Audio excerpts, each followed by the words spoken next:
With news that Cloud Strife will be storming into the Super Smash Bros. Series, I figured now would be the best time to help familiarize those who grew up without playing Cloud's signature game, Final Fantasy VII, on the original PlayStation.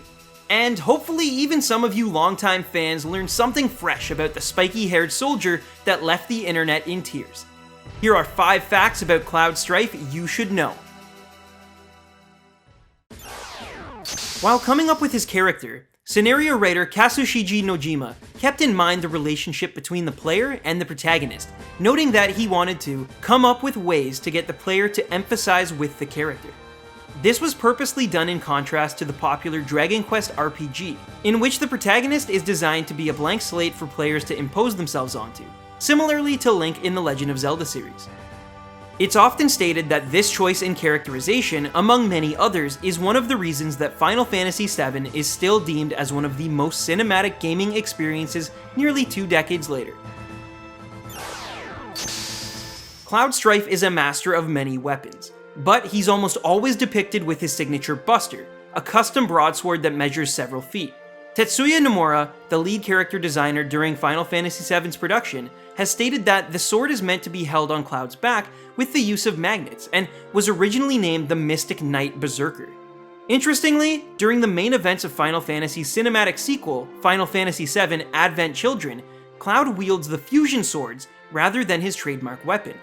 This similar broadsword is actually comprised of 6 different swords that make Cloud a comparable swordsman in any conflict, and was a creative rebuttal to many fans' jokes and criticisms of Cloud's sword being too big. Instead of size, Nomura designed the weapon with sheer versatility in mind. Besides Smash, Cloud has appeared in a variety of both Final Fantasy spin-offs as well as other notable games. In one of his most popular appearances outside of the Final Fantasy series, Cloud makes a deal with Disney villain Hades to kill his nemesis Hercules, in order to find Sephiroth in the first Kingdom Hearts game.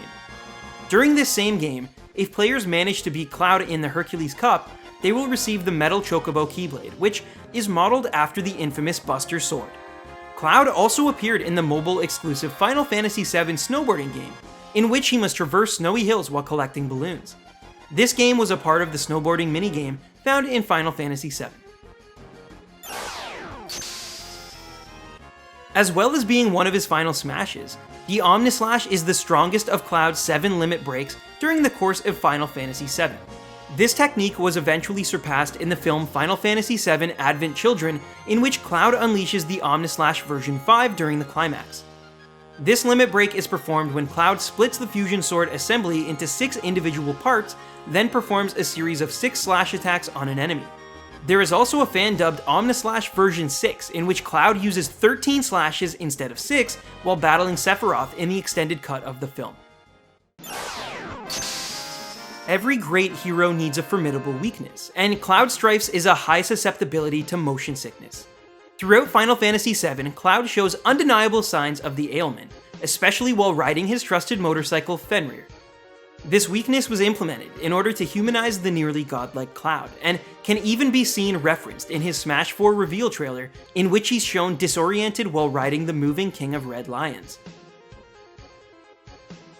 Well, that's all the time we have for today, but hopefully you learned a few new facts about the legendary Cloud Strife, and hopefully you give this non-Nintendo character a chance to shine when he becomes a DLC character sometime in the next few months. And as I always say, happy hunting, baby rhinos! Hey Randies, if you like my voice and love top 10 countdowns, then make sure you check out my friends at Fast 10s.